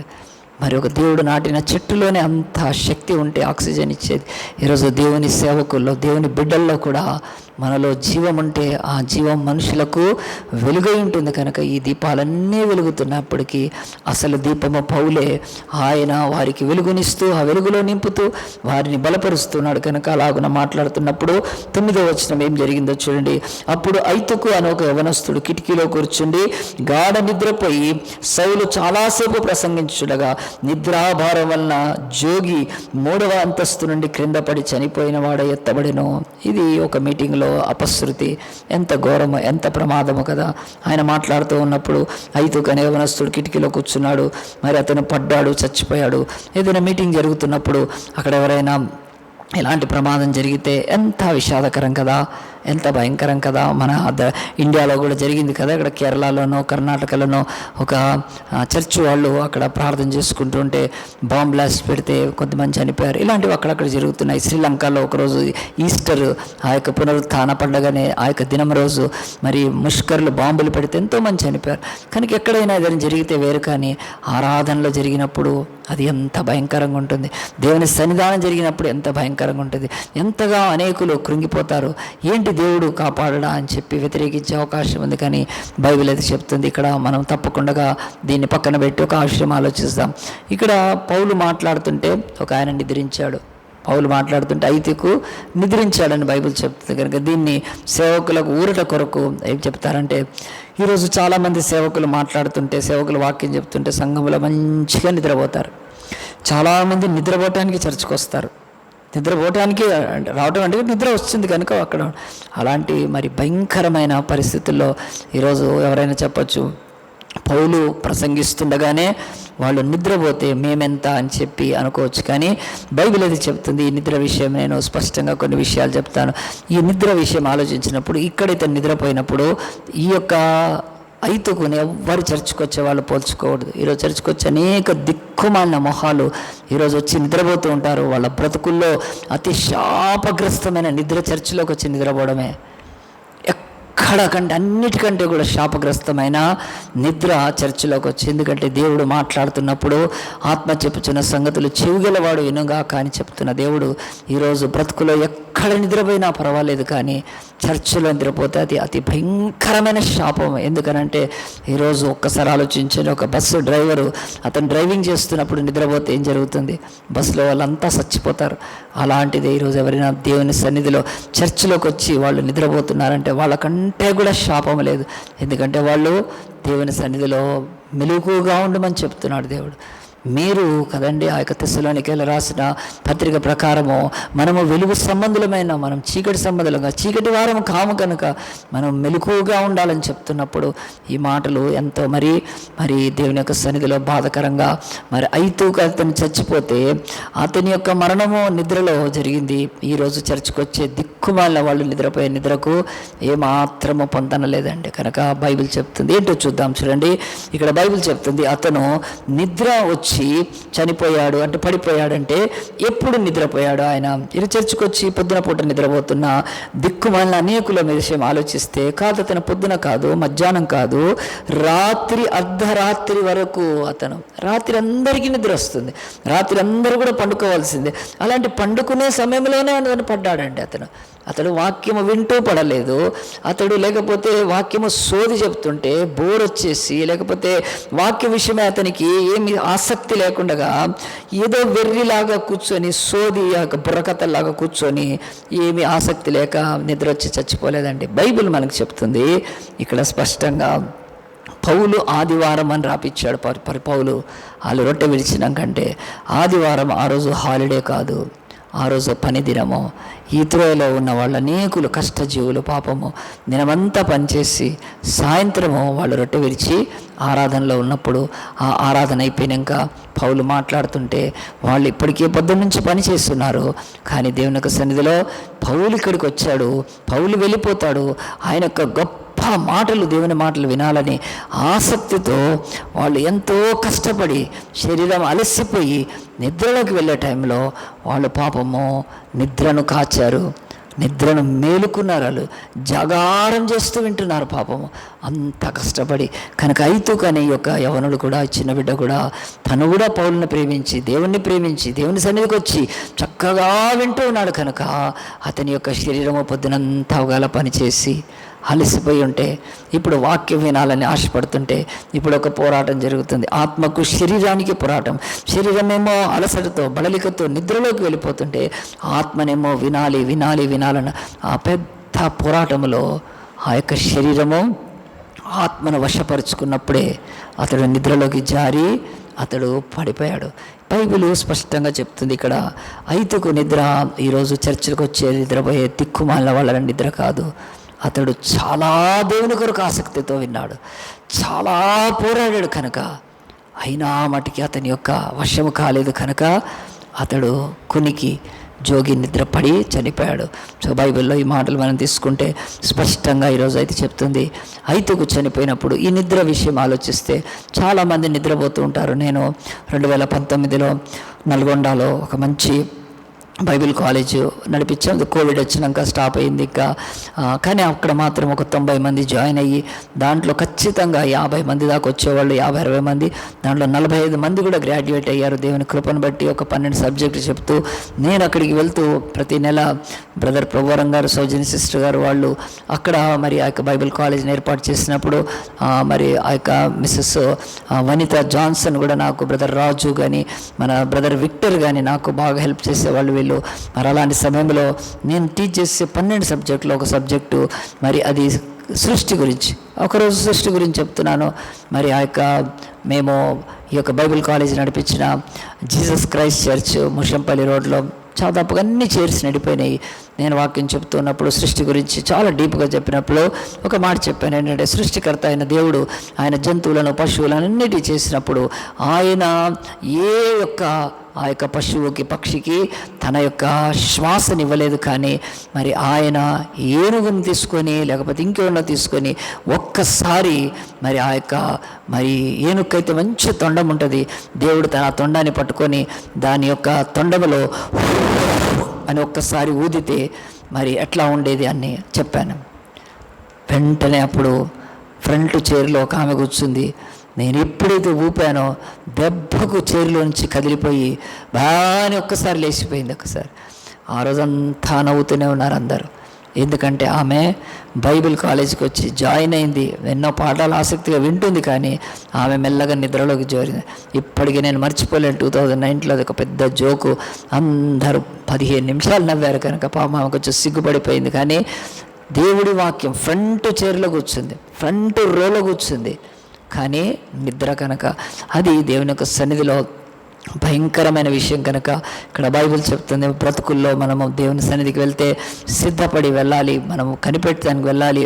దేవుడి వాక్యాన్ని రిసీవ్ చేసుకోవడానికి వెళ్ళినప్పుడు ఏ నిద్ర రాదండి. కనుక అలాగే నిద్ర వచ్చే చెప్పే పాస్టర్లు ఎవరైనా ఉంటే దానికి నేనేం చేయలేనండి. సోది సొల్లు పిట్ట కథలు కట్టు కథలు చెప్పి అసలు ఆసక్తి లేకుండా చెప్పే అలాంటి దౌర్భాగ్యులైన ఎవరైనా సేవకులు ఉంటే నాకైతే తెలియదు, కానీ అలాంటి వాళ్ళు కాదు. కానీ సత్యబోధ, దేవుని వాక్యము, జీవంగల దేవుని మాటలు వింటున్నప్పుడు మనిషికి నిద్ర ఎందుకు వస్తుందండి? తప్పకుండా మనం మేలు పొందుతాం. కనుక ఈరోజు లోకంలో ఫిల్మ్ యాక్టర్లు, కామెడియన్స్, ఎంతోమంది చక్కగా ఆరేటర్స్ మాట్లాడే వాళ్ళు ఉంటేనే ఎంత ఆసక్తిగా వింటే దేవుడి మాటలు ఎట్లా వినాలి మనము? కనుక ఇప్పుడు దేవుని వాక్యంలో స్పష్టంగా ఏమి రాయబడిందంటే, ఈ బైబిల్ చెప్తుంది, ఐతుకు అతడు పగలు కానీ మధ్యాహ్నం కానీ నిద్రపోలేదు. అతడు రాత్రి నిద్రాభారముతో, రాత్రి పాపం కష్టపడి పనిచేసి వచ్చి ఉంటే, ఆ రోజు చైల్డ్ లేబర్ కూడా ఉండొచ్చు, ఇప్పుడే ఉంది చైల్డ్ లేబర్. కనుక అలానాడు కూడా చేసి అతడు భారంతో పడిపోయినప్పుడు పౌలు ఏం చేశాడు చూద్దాం. చూడండి, ఇదే ఈరోజు మన వాక్యంలోని ముఖ్య భాగం. కనుక పౌలు వెంటనే ఏం చేయొచ్చు కనుక 10వ వచనం చూసి, అంతటా పౌలు క్రిందికి వెళ్ళి అన్నాడు. క్రిందికి వెళ్ళి అంటే ఏం చేయొచ్చండి? ఇప్పుడు తన పరిచయం చేస్తున్నప్పుడు, తను అక్కడికి వచ్చినప్పుడు త్రోయలో ఒక బిడ్డ చచ్చిపోతే, ఇప్పుడు ఆ బిడ్డ చచ్చిపోయినాక ఆ నేరం ఎవరి మీద మోపుతారు? పౌలు మీద మోపుతారు. ఎవరి మీద మోపుతారు? సంఘ పెద్దల మీద మోపుతారు. పౌలు ఏం చేయొచ్చు? పారిపోవచ్చు అక్కడి నుంచి. ఆ తర్వాత రెండోది ఏం చేయొచ్చు? ఆ యొక్క మరణం నా వలన కలగలేదని చెప్పి, అతనిదే తప్పని చెప్పి ఇంకెవరి మీద నింద మోపచ్చు. ఆ తర్వాత విస్తారమైన డబ్బు, ఒకవేళ అప్పటికే సంఘానికి డబ్బు, మరి ఆ యొక్క కానుకలు ఉండేవి కనుక అర్పణలు, వాటిని తీసుకొని ఆ మరణాన్ని, ఆ కేసుని తప్పుదారి పట్టించి, లేకపోతే అది తన మీదకి రాకుండా కాపాడుకోవటానికి ఏదైనా చేయొచ్చు. న్యాయాధిపతులను కానీ అక్కడ జడ్జెస్ ఇవేవి చేయలేదండి. ఎంత గ్రేట్ పౌలు చేసినది ఈరోజు మన జీవితాలలో ఖచ్చితంగా ఇక్కడ మనం వినాలి. కనుక పౌలు క్రిందికి వెళ్ళి అతని మీద పడి అతని కౌగిలించుకొని, మీరు తొందరపడవద్దు, అతని ప్రాణమధ్యలో ఉన్నదని వారితో చెప్పాను. దేవుని యొక్క సన్నిధిలో మనందరం కూడా గట్టిగా చప్పట్లు కొట్టాలి. పౌలుకు భయం లేదు, పౌలుకు ఎలాంటి ఆ యొక్క సంశయం లేదు, పౌలుకు ఎలాంటి ఆ యొక్క మరి లోక సంబంధమైన మరణ భీతి లేదు, ఆ యొక్క శత్రు భయం లేదు, సమాజ భయం లేదు. తను చేస్తున్న పరిచర్ని బట్టి ఒకడు చచ్చిపోయాడని చెప్పి నింద ఏమీ లేదు. మంచిగా కిందికి దిగి వచ్చాడు. కిందికి దిగి వచ్చి ఏం చేశాడు? బైబిల్ చెప్తుంది కిందికి దిగి రావడం ఏంటంటే, ఇక్కడ బైబిల్లో స్పష్టమైన మాటలు, పైనుంచి కిందికి దిగి వచ్చాడు అంటే జీవమున్న వ్యక్తులు వాళ్ళు కిందికి దిగి మరణించిన వారిని లేపగలుగుతారు. యేసు మన రక్షకుడు కూడా పరలోకంలో తండ్రి కుడిపార్శ్వన ఉన్నవాడు. మనందరము పాపముల చేత అవరాలతో చచ్చిన వారం ఎండగా ఆయన పరలోకాన్ని వదిలి దిగి వచ్చాడు. అవతారము అనే మాట తెలుగులో ఈరోజు సంస్కృతిలో వచ్చి దిగి రావడాన్ని అవతారం అంటారు. మనమేమో ఇంకా వేరే రకంగా అంటాం, ఏరా ఈ అవతారాలు వేస్తున్నావా అంటారు. అది కాదు, యాక్చువల్గా అయితే అవతారం అంటే దిగి రావడము. యేసు దిగి వచ్చాడు కనుక మరణలోకములో, శాపములో, మరణంలో ఉన్న మనల్ని ఆయన లేవనెత్తటానికి వచ్చాడు. అలాగున్న పౌలు కూడా ఆయన 3వ అంతస్తులో కూర్చొని ఆ శవాన్ని, ఆ అబ్బాయిని పైకి తీసుకొని రండి అనలేదండి కదా, పైకి తీసుకొని రమ్మనలేదు. తనే పైనుండి కిందికి దిగి వచ్చాడు. ఇది దేవుని ప్రేమకు, ఇది యేసు యొక్క తగ్గింపుకు. మన బ్రతుకుల్లో కూడా మనకంటే ఆ యొక్క పాపములో, శాపములో, విగ్రహారాధనలో, అవిధేయతలో, తిరుగుబాటులో, చీకట్లో ఉన్న వాళ్లకు మనము దిగి వెళ్ళాలి అని వాళ్ళను బ్రతికించడానికి బైబిల్ చెప్తోంది. కనుక అలాగున్న దిగి వెళ్ళి ఏం చేశాడంటే, బైబిల్ ఆ యొక్క అతని మీద పడి కౌగిలించుకొని అంటున్నాడు. పడి కౌగిలించుకోవడం అంటే ఏంటండి అంటే, తను మనస్ఫూర్తిగా బైబిల్లో మనం ఇంతకుముందు బైబిల్లో ఉన్న 221 ప్రార్థనలో చూస్తే, బైబిల్లో పాత నిబంధనలో ఏలియా కూడా విధవరాలి యొక్క కుమారుడు మీద పారచాచుకొని పడి, ఆ తర్వాత ఎలీషా కూడా, ఇదంతా పాత నిబంధనలో ఉంటే, ఇక్కడ కొత్త నిబంధనలో కూడా పౌలు కూడా అలాగున అతని మీద పడి, అంటే సంపూర్ణంగా తన నుంచి జీవమతంలోకి వెళ్ళాలని, తన నుంచి అతనికి ప్రాణమతంలోకి వెళ్ళాలని, తన నుంచి అలాగున వెళ్ళాలని చెప్పి, అప్పుడప్పుడు కూడా కొవ్వొత్తులు వెలిగించినప్పుడు క్యాండిల్స్, ఒకళ్ళ క్యాండిల్తో ఒకళ్ళు వెలిగిస్తూ ఉంటారు. ఇలాంటివి ఎన్నో సింబాలిక్గా నేను చెప్పొచ్చు, కానీ బైబిల్ అది చెప్తుంది. పౌలుకు ఆ రోజు ఆత్మ నడిపింపు, అతని మీద కౌగిలించుకొని పడి అతను ఏం చేశాడంటే ఒక మంచి మాట అన్నాడు. చూడండి, ఆ మాట ఏమిటంటే బైబిల్ చెప్తుంది, మరి ఆ యొక్క అతని ప్రాణమతంలో ఉన్నదని వారితో చెప్పాను. 10వ వచనము. ఈ మాట కొంచెము ఇబ్బందికరంగా ఉండొచ్చు. చచ్చిపోయాడని, ఎత్తబడ్డాడని అతడులో ప్రాణం ఉందని మరి అతడు చచ్చిపోయాడని ఎవరు రాశారు? పౌలు రాయలేదు, ఇది లూకా రాశాడు. లూకా సువార్త కొత్త నిబంధనలో అపోస్తల కార్యము లూకా ఎవరు అంటే ఆయన డాక్టరు, ఆయన ఒక వైద్యుడు కనుక తన వైద్య సేవ చేస్తూనే పౌలుకు ఒక ప్రధాన శిష్యుడిగా ఉండి పౌలుతో తిరిగినవాడు. ఈ యొక్క బైబిల్లోని లూకా సువార్త అపోస్తల కార్యం అతని ద్వారా. అందుగురించే మేము అని రాస్తాడు. ఎప్పుడు మేము అంటే దాంట్లో ఆయన పేరు ఎక్కడ కనిపించదు నీకు దీంట్లో. కానీ మేము అన్నప్పుడల్లా, మేము ప్రయాణం చేసితే, మేము వెళితే, మేము అన్నప్పుడల్లా మనం అర్థం చేసుకోవాలి అది ఈ యొక్క లూకాని. మరి లూకా ఇక్కడ పిచ్చివాడా ఈ మాట రాస్తున్నాడు? పౌలు అంటున్నాడు ప్రాణం ఉంది ఇతనులు అంటున్నాడు. మరి ప్రాణం ఉందంటే అక్కడ ఉన్న వాళ్ళంతా వెర్రి వాళ్ళ, చచ్చిపోయాడని మరి కదా భయపడి వాళ్ళు ఆందోళన చెంది అతడు ఊపిరి ఆగిపోయి చచ్చిపోతేనే కదా. మరి అలా ఇక్కడ బైబిల్ సత్యం ఏమిటంటే, పౌలులో ఉన్న ఆత్మదేవుడు మనతో మాట్లాడుతున్నాడు ఏమిటంటే, అతడు యొక్క జీవితంలో అతని ప్రాణం అతనిలో ఉన్నదని వానితో చెప్పాను. ఈ మాట మంచిగా వినండి, జాగ్రత్తగా వినండి. పౌలు మాట్లాడుతున్నాడు ఏమిటంటే, అతడు చచ్చిపోయింది ఫిజికల్గా కరెక్టే అది, కానీ అంతసేపు పౌలు వాక్యం చెప్తున్నప్పుడు, విస్తరించి అర్ధరాత్రి వరకు మాట్లాడుతున్నప్పుడు పౌలు నోటిలోంచి వెళ్ళిందంతా కూడా అది ప్రాణమే, జీవమే.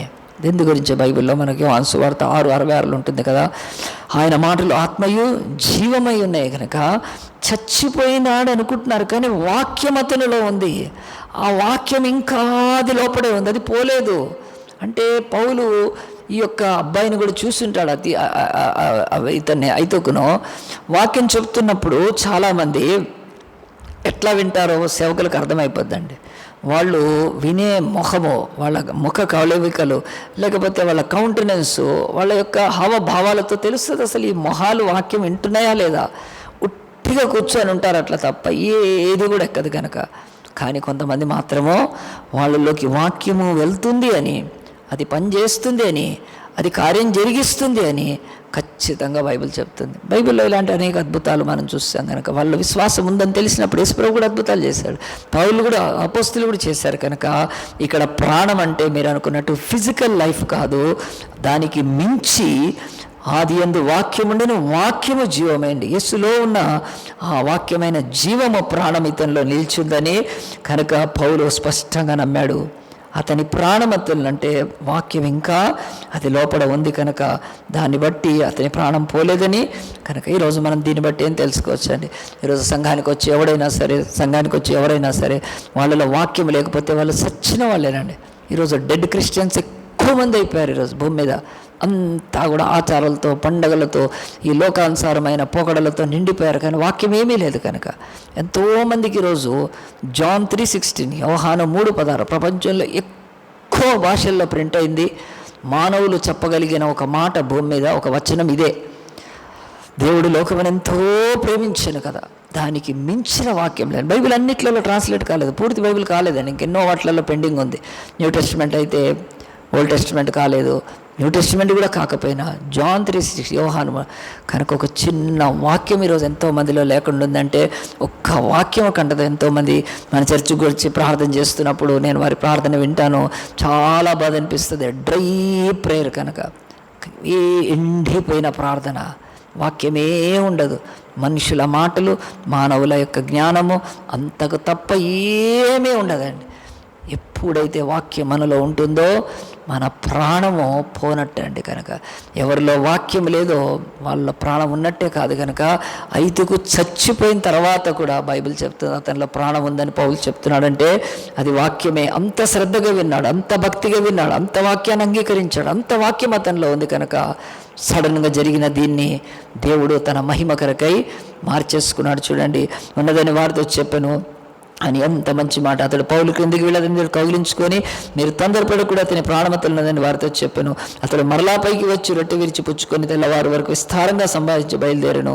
దేవుని వాక్యం చెప్తుంది, ఒక చచ్చిన ఐతుకును బతికించి వాడు బ్రతికిన ఆ యొక్క చిన్నవాడిని తీసుకొని వచ్చినప్పుడు వారికి విశేషమైన ఆదరణ కలిగాను. ఆ యొక్క బైబిల్లో త్రోయలో ఐతుకును పౌలు బ్రతికించి అతని కింద నుంచి పైకి తీసుకొని వెళ్ళి మళ్ళీ కూర్చోబెట్టి, మళ్ళీ రొట్టె ఎందుకు పుచ్చుకున్నారండి వాళ్ళు? కనుక అర్ధరాత్రి దాటిపోయింది కనుక మళ్ళీ హాయిగా తీసుకున్నారు. బలపడ్డాడు కొంత. తర్వాత మళ్ళీ విస్తారంగా తెల్లవారు వరకు మాట్లాడినప్పుడు ఆ యొక్క సమాజంలో ఆ కూడికలో ఉన్న వాళ్ళకి ఎంత ఆదరణ కలిగిందంటే, మృతులను సజీవులుగా చేయగలిగిన దేవుడు మన దేవుడు. త్రోయలో, టర్కీలో ఎన్ని దేవుళ్ళున్నా, ఎన్ని దేవతలున్నా, ఈ దేవుని కంటే గొప్ప దేవుడు లేని కనులారా చూచి వాళ్ళు ఆదరణ పొందారు. మరణం మీద అధికారము, సమాధి మీద అధికారాన్ని దేవుని శిష్యులు కలిగి ఉండి ఆ రోజు ఈ కార్యం జరిగిస్తే, దేవుడు ఇక్కడ మనకేం చెప్తున్నాడు? ప్రియ దేవుని బిడ్డలారా, మనం వాక్యం ముగించే కొన్ని నిమిషాలు ఇక్కడ స్పష్టంగా చూద్దాం. పౌలు ఆ యొక్క ఐతుకును బ్రతికించాడు. ఇక్కడ దేవుడు ఏమన్నాడంటే, సేవకులారా పిల్లల్ని బ్రతికించండి. కనుక ఈరోజు పిల్లల్ని అపవాది సైతాను చంపే అవకాశం ఉంది. ఆ యొక్క దుష్టుడు వాళ్ళను మరణంలోకి, కిటికీల్లోంచి కిందపడి వాళ్ళు చచ్చిపోయే రీతిగా ఇంకెక్కడి నుంచో ఆ యొక్క పిల్లల ప్రాణాలు తీస్తున్నాడు. కనుక మరి పిల్లల్ని బ్రతికించండి, సేవకులారా పిల్లల్ని బ్రతికించండి అని బైబిల్ చెప్తుందంటే మనం దీన్ని శ్రద్ధ వహించాలి. ఈరోజు చచ్చిపోతున్నా, ఈరోజు నశించిపోతున్నా, ఈరోజు మరణంలోకి వెళ్ళిపోతున్నా, ఈరోజు సైతాను అపవాది పాతాళానికి లాగుతున్న అనేకులను పౌలు వలె మనము పారచాచి వారి మీద, మరి పారచాచి అంటే యేసుక్రీస్తు మన కొరకు ఆయన పారచాచి కాదు, కానీ ఆయన 2 చేతులు చాచి ఆ మరణం మీద పారచాచుకొని ప్రతి బిడ్డను బ్రతికించడానికి యేసు సిలువలో పెట్టిన ఆ ప్రాణాన్ని, ఆ రక్తాన్ని మనం ఆశ్రయించి ప్రతి చిన్న బిడ్డను బ్రతికించవచ్చు కదా. మరి ఇక్కడ సమయంలో నేను ఒక చిన్న ఇన్సిడెంట్ చెప్పి ముగిస్తాను. కొన్ని సంవత్సరాల క్రితం ఒకరోజు నేను ఇదే మందిరంలోకి వచ్చి, ఇదిగో ఇక నాకు ఎడం వైపున ఇక్కడ కార్పెట్ వేసుకొని దినమంతా మంచిగా ప్రార్థన చేసుకొని వెళ్తూ ఉండేవాడిని. ఒకరోజు నేను 12 అవర్స్ ప్రేయర్ పెట్టుకున్నప్పుడు మార్నింగ్ 9కి వస్తే నైట్ 9 వరకు, 10కి వస్తే రాత్రి 10 వరకు, అలాగున నాకు ఓపిక ఉన్నంత వరకు 12 అవర్స్ ప్రేయర్ చేసుకోవడానికి వచ్చాను. ఒకరోజు ప్రార్థన చేస్తుంటే సాయంత్రము 5:30, 6 అవుతుంది. ఆ టైంలో ఖచ్చితంగా టీ తాగబుద్ధి అవుతుంది. మంచిగా చర్చ్ బిల్డింగ్ లాక్ చేసి ఇక్కడ దగ్గరలో ఒక టీ స్టాల్కి వెళ్ళి మంచిగా టీ తాగి ఫ్రెష్ అయ్యి వచ్చి మళ్ళీ చాలాసేపు ప్రార్థన చేసుకోవటానికి నేను ఇష్టపడుతుంటే, మళ్ళీ నేను ప్రార్థన మొదలు పెట్టుకోగానే ఒక ఫోన్ వచ్చింది. ఆ ఫోన్లో ఒక సిస్టర్ ఏం చెప్తుందంటే, బ్రదర్ నాకు ఒక హెల్ప్ చేయాలి. ఏంటి అంటే చెప్పమ్మా అంటే చెప్తుంది, ఇట్లా మా ఆఫీస్లో ఒక కొలీగ్, ఒక అబ్బాయి ఉన్నాడు, అతడు సూసైడ్ చేసుకోవటానికి చాలాసేపు దుఃఖంగా ఉన్నాడు. ఇప్పుడు వెళ్ళిపోయాడు ఆఫీస్లోంచి కూడా. నాకు కూడా చెప్పాడు నేను ఇక బ్రతకనని. ఎక్కడికి వెళ్తున్నాడంటే మలక్పేట్ స్టేషన్. అతను బహుశా ఎల్బీ నగర్ ప్రాంతము, ఆ యొక్క ఇంకా అవతల నుంచి మలక్పేట్ స్టేషన్కి వెళ్తున్నాడు. మలక్పేట్ రైల్వే స్టేషన్కి వెళ్ళి అక్కడ ట్రాక్ కింద పడి చచ్చిపోవాలని తీవ్ర దుఃఖంలో, మనస్తాపంలో, వేదనలో, బాధలో ఉన్నాడు. అన్నా మీరు ఒక్కసారి మాట్లాడండి.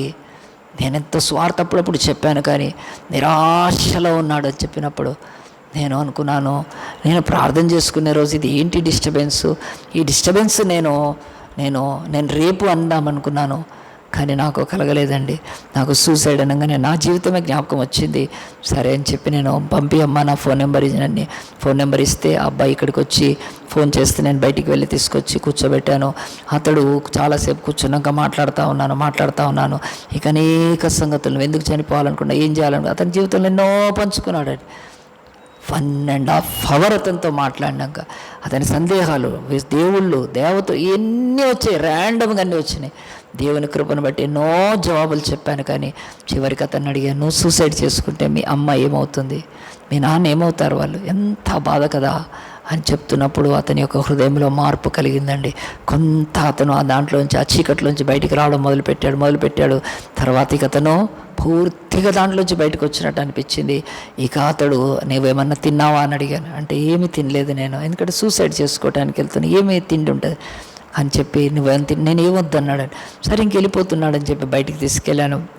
అక్కడ ఈ రోడ్డు మీదనే, చైతన్యపురి రోడ్డు మీద అక్కడ అరటి పండ్లు ఉన్నాయి. అడిగాను, తింటావా అంటే తింటా అన్నాడు. అప్పుడు నాకు అనిపించింది, అతడు తినను అంటే ఖచ్చితంగా ఇంకా సూసైడ్ టెండెన్సీ ఉండేదేమో, కానీ తిన్నాడు. డజన్ అరటి పండ్లు తీసుకుంటే 8 తినేసాడండి. కనుక నేనేం ఫాస్టింగ్ లేను, నేను తిన్నాను ఆ రోజు. నేను తిని తర్వాత మళ్ళీ టీ తాగుతామంటే తాగినాక నేను చెప్పాను, నువ్వు ఖచ్చితంగా మరణంలోకి వెళ్తే నిన్ను నువ్వు దేవుని సన్నిధిలో నువ్వు నీ ఆత్మను కోల్పోతావు. మీ అమ్మ నాన్నని ఎంత దుఃఖము, వాళ్ళని ఎంత దుఃఖంలో, ఎంత అవమానంలో, మీ సమాజంలో, మీ బంధువుల మధ్యలో వాళ్ళు బ్రతుకు కాలమంతా నీ కొరకు సిగ్గుతో బతకాల్సి వస్తుంది కదా. అంత బాధకు నువ్వు ఎందుకు వెళ్తున్నావు అంటే, లేదన్నా నాకు జాబ్ దొరకట్లేదు, చాలా ఎవడో చూసి ఎవడికో జాబ్ వస్తే మనకు జాబ్ రాకపోతే బాధపడాలా? మీ అమ్మ నాన్న ఏమనుకుంటారు కదా. నువ్వు జాబ్ వస్తే సంతోషపడతారా వాళ్ళు? లేకపోతే నువ్వు బ్రతికుంటేనా అని చెప్పినప్పుడు ప్రియ దేవుని బిడ్డలారా నా జీవితం గుర్తొచ్చింది. నేను కూడా మరి 3 సార్లు సూసైడ్ చేసుకోవడానికి వెళ్ళాను. నేను ఒకసారి నల్గొండకు నడుచుకుంటూ వెళ్ళాను, ఒకసారి మెదక్కి నడుచుకుంటూ వెళ్ళాను. హైదరాబాద్లో మలక్పేట కంటే ఇంకా ముందు అటునుంచి వస్తుంటే యాగుత్పురం డబిలిపురా స్టేషన్కి వెళ్ళాను నేను చనిపోవటానికి. ఆ రోజు ట్రైన్ ఆలస్యం అయిందని చెప్తే, ట్రైన్ డిలే అని చెప్తే నేను అక్కడి నుంచి వెళ్ళిపోయాను. ఆ రోజే చచ్చిపోవాల్సింది. కనుక సూసైడ్ అనేది ఎంత భయంకరమైన నిరాశ. దేవుడు ఒక నాడు నన్ను అలాగున ఆ స్థితి గుండా నడిపించాడు. సమాధుల్లో పండుకునేవాడిని. ఆ యొక్క హైదరాబాద్లో మరి ఆ యొక్క మెంటల్ హాస్పిటల్లో, ఆ యొక్క ఎర్రగడ్డ మెంటల్ హాస్పిటల్లో ఉన్నాను నేను. కానీ నాకు తెలుసు సూసైడ్లో టెండెన్సీ ఉన్నవాళ్ళు ఎంత దుఃఖంలో ఉంటారో, వాళ్ళ బాధ ఎంత భయంకరమో దేవుడు ఒక రోజు నాకు అనుభవాన్ని ఇచ్చాడు. కనుక ఈరోజు నేను చాలా ఈజీగా సూసైడ్లో ఉన్న వాళ్ళ కొరకు కొంత కౌన్సిలింగ్ చేయగలుగుతున్నానంటే అది దేవుడి కృప. కనుక నాకు ఒకటే గుర్తొస్తుంది, ప్రభువా నేను ఆ రోజు ఆ బిడ్డను గురించి మాట్లాడకపోతే, నేను ఆ బిడ్డను ఒకవేళ ఇక్కడికి రమ్మనకపోతే అతడు ఏమైపోయేవాడు, చచ్చిపోయేవాడు కదా. ఒక సేవకుడిగా నేను ఒక బిడ్డను బ్రతికించాలి కదా అని నేను చాలా అతని కొరకు టైం ఇచ్చినప్పుడు ఆ బిడ్డ వెళ్ళిపోయాడు. సూసైడ్ చేసుకోలేదండి. మళ్ళీ తర్వాత నెక్స్ట్ వీక్ సండే రమ్మన్నాను, నాకు ప్రామిస్ చేశాడు, వచ్చాడు, విన్నాడు. అతను ఎంతో బయటకు వచ్చేసాడు. ఒక 1 నెల రోజుల్లో అతడు దేవుడి గురించి, రక్షణ గురించి, నీతిని గురించి, పరిశుద్ధతను గురించి, పరలోక రాజ్యాన్ని గురించి స్పష్టంగా నేర్చుకొని ఒక బ్యాప్టిజం క్లాస్ కూడా అటెండ్ అయ్యాడు. ఆ బ్యాప్టిజం క్లాసులో కన్నీళ్లుతో పశ్చాత్తాపడి బాప్తిసం తీసుకున్నాడండి. అతన్ని అడిగాను, నువ్వు ఇంతకుముందు ఏ దేవుడిని నమ్మావంటే ఆరెంజ్ బట్టలు వేసుకునే ఆ యొక్క దేవుడిని, అతని యొక్క మరి ఆ యొక్క శ్లోకాన్ని చదివేవాడిని అని చెప్పి అతడు సాక్ష్యం చెప్పండి. చర్చికి చాలా కాలం వచ్చాడండి. ఎస్ఐ పోస్ట్ కొరకు అతను ప్రయత్నం చేశాడు, రాలేదు, వెళ్ళిపోయాడు ఇక్కడి నుంచి. హైదరాబాద్ కరీంనగర్ అబ్బాయి. ఇప్పటికి వాళ్ళ ఫోన్ నెంబర్లు అన్నీ పాతవి నా దగ్గర ఉంటాయండి. పాపం ఎప్పుడైనా చేస్తే రెస్పాండ్ అవుతాను నేను ఇప్పటికీ. ఆ బిడ్డ యవనస్తుల యొక్క బ్రతుకు ఈరోజు దేవుడు కేవలము, నేనే కాదు ఒక సిస్టర్ కూడా అతన్ని చెప్పినప్పుడు బైబిల్ అయితే చెప్తుంది, సేవకులారా పిల్లల్ని బ్రతికించండి. పౌలు పారిపోలేదు, పౌలు ఛాలెంజ్గా తీసుకున్నాడు. మరణము నేనుండగా ఇక్కడ మరణం కాదు, నేను త్రోయలో ఉండగా మరణము ఏలుబడి చేయటానికి లేదు. ఆ మరణము సంఘంలోకి ప్రవేశించద్దు, పిల్లల్లోకి ప్రవేశించద్దు, పసిపిల్లల్లోకి ప్రవేశించకూడదని ఎంత గొప్ప ఆత్మశక్తితో పౌలు చచ్చిపోయిన వాళ్ళని బ్రతికించాడు. ఈరోజు ఇంకా మనం ఫిజికల్గా అలాగున బ్రతికించాలా? కాదు, అది బైబిల్ చెప్తుంది. ఆ యొక్క ఎఫెస్సీ 2:1 పాపముల చేతను అపరాధముల చేతను చచ్చి ఉండగా క్రీస్తులో ఆయన మనల్ని బ్రతికించెను. కనుక అలాగున ఈరోజు అనేక మంది యవనస్తులు ఈ భూమి మీద చిన్న బిడ్డలు చచ్చిపోతుండగా సేవకులు వారిని బ్రతికిస్తున్నారా? సేవకులు వారిని మరి లేపుతున్నారా? అందు గురించే ఈ వారము ఈ యొక్క భాగాన్ని తీసుకున్నాం. మనందరం కూడా యోవేలు ఆ యొక్క గ్రంథం చదివి ఒక్క మాట చదివి ప్రార్థన చేసుకుందాం. అందరం కూడా తనలు వంచి కళ్ళు మూసుకోక ముందు ప్రార్థన చేసుకుందాం. బైబిల్లో యోవేలు గ్రంథము పాత నిబంధనలు 753 పేజీలో ఉంటుంది. అక్కడ బైబిల్ చెప్తుంది, ఏమని చెప్తుందంటే చూడండి, ఆ యొక్క 2:17 దేవుని ఒక వాక్యము స్పష్టంగా రాయబడింది. మరి ఏమిటంటే, యెహోవాకు పరిచర్య చేయు యాజకులు మంటపమునకును బలిపీఠమునకు మధ్య నిలబడి కన్నీరు విడిచుచు, యెహోవా నీ జనుల ఎడల జాలి చేసుకో, అన్ని జనులు వారి మీద ప్రభుత్వం చేయకున్నట్లు వారిని అవమానకు అప్పగింపము, లేని అన్ని జనులు ఏమనుకుంటారు దేవుడేమని. ఇది ఒక భాగం నేను తీసుకొని ఇక్కడ అవంతా కాదు. కానీ యాజకులు అంటే సేవకులు మంటపమునకును బలిపీఠం మధ్య నిలబడి కన్నీరు విడిచుచు ప్రార్థన చేయాలి. కనుక పౌలు యొక్క జీవితం అంతా కన్నీటి ప్రార్థనమేమండి. ఎంత కన్నీరు కార్చాడో అంత రక్తం కూడా కార్చాడు. అలాంటి ఒక గొప్ప సేవకుడు. మంటపానికి బలిపీఠానికి మధ్యలో యాజకులు. మీరు అనేకులు సేవకులు కాకపోవచ్చు కనుక, కానీ బైబిల్ చెప్తుంది యాజకులే. ఈరోజు మంటపం ఏంటి, ఆ తర్వాత బలిపీఠం ఏంటి? ఒక్క మాట చెప్పి ముగిస్తాను. మంటపము బలిపీఠం అంటే దేవుడి యొక్క యెరూషలేము దేవాలయం. కానీ దేవుడు మొట్టమొదట యూదులలో తన దేవాలయాన్ని కట్టించుకున్నప్పుడు ఆయన 4 స్తంభాలు, మత్తయి, మార్కు, లూకా, యోహాను 4 స్తంభాలకు సూచనగా బయట ఔటర్ కోర్ట్లో కాంపౌండ్ వాళ్ళు గేటుకున్నట్టుగా 4 స్తంభాల్లోంచి వాళ్ళు లోపలికి వచ్చేవారు. ఆ తర్వాత అక్కడ ఏముంటుందంటే ఆవరణ ఉంటుంది. ఆ ఆవరణలో బైబిల్ చెప్తుంది బలిపీఠం ఉంటుంది. కనుక బలిపీఠం తర్వాత గంగాళం ఉంటుంది. గంగాళం నుంచి కొంత ముందుకు వెళ్తే దాన్ని మంటపం అంటారు. అక్కడ కనుక ఆ యొక్క బలిపీఠానికి మంటపానికి మధ్యలో కన్నీరు కారిస్తే అనేక ఆత్మల ఐదుగులు బ్రతుకుతారు. కనుక మరి ఈరోజు మనకు మంటపం ఉందా, బలిపీఠం ఉందా? లేదు. కానీ దానికి సింబాలిక్గా ఈరోజు మంటపము యెరూషలేమే. ఆనాడు ఆ యొక్క బలిపీఠము కల్వరి శిలువనే కనుక కల్వరి శిలువకు యెరూషలేము మధ్యలో కన్నీరు కార్చి ప్రార్థన చేసేవాళ్ళు కొత్త నిబంధన యాజకులు. ఆనాడు పాత నిబంధనలో ఆ ఫిజికల్ దేవాలయంలో ఆ బలిపీఠానికి మంటపానికి బలిపీఠం మీద బలులు అర్పించేవాళ్ళు గొర్రెల మేకల రక్తం. కానీ అది సరిపోదు కనుక ఆ యొక్క మంటపానికి మధ్యలో కన్నీళ్లు కారుస్తూ ఏ యాజకులు లోపలికి వెళ్తారో వాళ్ళ అనేకులను బ్రతికించగలిగేవారు. ఈరోజు కొత్త నిబంధనలో మనందరము కూడా మన చుట్టూ అనేక యవన బిడ్డల కొరకు మంటపానికి బలిపీఠానికి మధ్యలో కన్నీరు కారిస్తే అపవాది సైతాను ఐతూకుని ఎలాగున తీసుకెళ్ళిపోవాలనుకున్నాడు. అలాగున తీసుకువెళ్ళకుండా మరణంలోకి, శాపంలోకి, సమాధిలోకి, పాతాళంలోకి యవనస్తులను తీసుకెళ్లకుండా ఈరోజు ఎంతమంది చిన్నపిల్లలు అనేక పాపంలో శాపగ్రస్తమైన అనుభవాల్లో ఉండి తల్లిదండ్రులకు తీరని దుఃఖాన్ని తీసుకొస్తుండగా మనకు దేవుడు ఈ సమ్మర్లో మనకు మంచి అవకాశం ఇస్తున్నాడు కదా. అనేక మంది యవనస్తులకు వాక్యాన్ని, అనేక మంది యవనస్తులను నడిపించి అనేక మంది యవనస్తుల కొరకు మనము ప్రార్థన చేయొచ్చు కనుక వారిని పౌలు వలె బ్రతికించవచ్చు కనుక మనందరం తల్ల వంచి కళ్ళు మూసుకొని ప్రార్థన చేసుకుందాం. దేవుని సన్నిధిలో ప్రభువా, ఈ దినము మరి ప్రభువా మేము ఇప్పటికే ఈ సిరీస్లో తల్లులారా పిల్లల్ని బ్రతికించండి, తండ్రులారా పిల్లల్ని బ్రతికించండి. ఈరోజు ఆఖరిది సేవకులారా మీరు బ్రతికించండి. మీరు వాక్యం వింటున్నారు, వాక్యాన్ని బోధిస్తున్నారు. మీరు సేవకులై ఉండి చనిపోతున్న పాపముల చేత యవనస్తులు ఎంత నీచమైన బ్రతుకుతున్నారు. డ్రగ్స్తో పాటు అనేకమైన అసంఘిక కార్యక్రమాల్లో ఉండి విచ్చలవిడితనముతో బ్రతికి నాశనం అయిపోతుండగా ఆ యవనస్తులను బ్రతికించాలి కదా. సేవకులారా పిల్లల్ని బ్రతికించమని దేవుడు పిలుస్తుండగా, మంటపానికి బలిపీఠానికి యాజకులు కన్నీరు కారు మనస్తుండగా మనందరం కూడా అట్టి కృపకు సమర్పించుకొని ప్రార్థన చేసుకుందాము. మీకు దగ్గరలో తెలిసిన పిల్లల్ని VBSకి తీసుకెళ్ళండి, సమ్మర్ క్యాంప్కి తీసుకెళ్ళండి. ఒక్కసారైనా దేవుని వాక్యం వింటే వారు బ్రతుకుతారు. పౌలు అంటున్నాడు ఇతనిలో ప్రాణం ఉన్నది అంటున్నాడు. అంటే ఆ రోజు వాక్యం ఉంది కాబట్టి వాక్యం విన్నాడు. ఈరోజు ఆ వాక్యం వినకపోతే ఎక్కడ ఉంటుంది ఆ ప్రాణము?